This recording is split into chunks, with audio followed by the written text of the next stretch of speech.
Η ιστορία με το κλεμμένο υδρόμετρο. Πριν 10 χρόνια ζούσα σε ένα μικρό διαμέρισμα στη Θεσσαλονίκη, κοντά στο κέντρο, και είχα έναν καλό γείτονα και έναν κακό γείτονα. Υπήρχε ένα υδραυλικό πρόβλημα και ο υδραυλικός ζήτησε από τον κακό γείτονα να μην κάνει ντουζ για μία νύχτα, γιατί αν έκανε τα νερά θα έπεφταν στον από κάτω, δηλαδή στον καλό γείτονα. Αυτός αρνήθηκε, έκανε το ντουζ και το διαμέρισμα του καλού γείτονα πλημμύρισε. Κάηκε ο υπολογιστής του, φούσκωσαν τα πατώματα, έγιναν διάφορες ζημιές και το νερό πέρασε και στο δικό μου διαμέρισμα, προκαλώντας αρκετές ζημιές.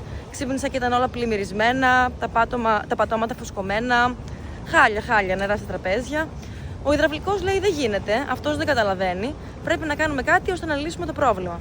Έτσι, μέσω του δικού μου διαμερίσματος, άνοιξε μία τρύπα στον τοίχο και έβαλε ένα παξιμάδι, δεν ξέρω τι έκανε, αλλά επιδιόρθωσε κάτι, έφτιαξε για να μην μπορεί ο γείτονας, ο κακός γείτονας, να κάνει ντουζ για μία νύχτα, έτσι ώστε να καταφέρει να λύσει το γενικότερο πρόβλημα που υπήρχε στην οικοδομή. Ο κακός γείτονας θύμωσε με αυτό που έγινε και ήξερε ότι έγινε μέσω του δικού μου διαμερίσματος και έτσι θύμωσε μαζί μου και πήγε κάτω, εκεί στο δωματιάκι με τις βάνες, και μου έκλεισε τη βάνα για να μην έχω νερό.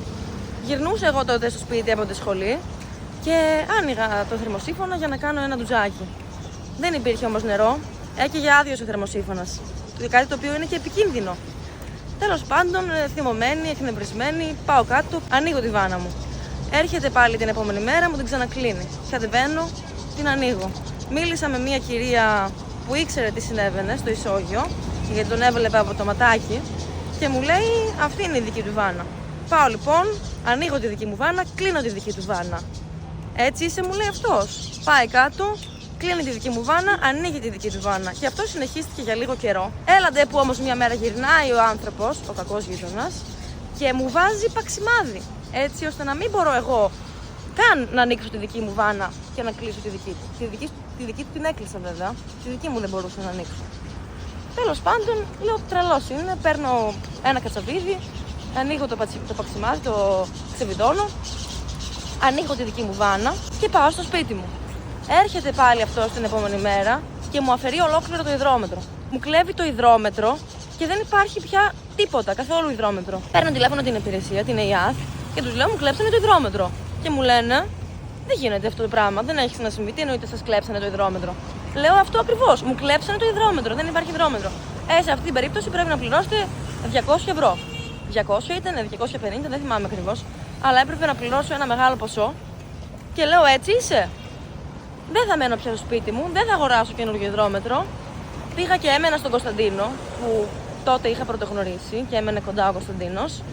Και έμενα εκεί, δεν χρησιμοποιούσα πλέον το νερό στο σπίτι μου, γιατί δεν είχε νόημα. Κάθε φορά έμπαινα στο ντουζ και δεν υπήρχε νερό, και στο τέλος μου έκλεψε και το υδρόμετρο. Και άμα αγόραζα άλλο υδρόμετρο, πιθανώς να μου το ξαναέκλεβε. Αλλά μετά από μερικές μέρες πήγαμε και με ένα κάβουρα. Πήγαμε και αφαιρέσαμε και το δικό του υδρόμετρο. Και έτσι κανείς από τους δύο δεν είχε πια νερό στο σπίτι του. Μετά από μία εβδομάδα περίπου που γύρισα στο σπίτι μου για να πάρω κάποια πράγματα, ο άνθρωπος πλέον όχι μόνο με χαιρετούσε, αλλά μου χαμογελούσε κιόλας και μου έλεγε καλημέρα.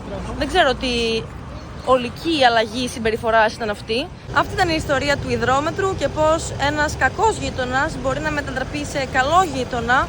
Να τα βρείτε τέλος πάντων και να υπάρχει πλέον σεβασμός. Και με ποια μέθοδο? Δεν ξέρω. Ίσως με τη μέθοδο του ότι δεν λύνεται κόβεται. Τι να πω. Πάντως αυτή ήταν η πλέον αστεία ιστορία του κλεμμένου υδρόμετρου.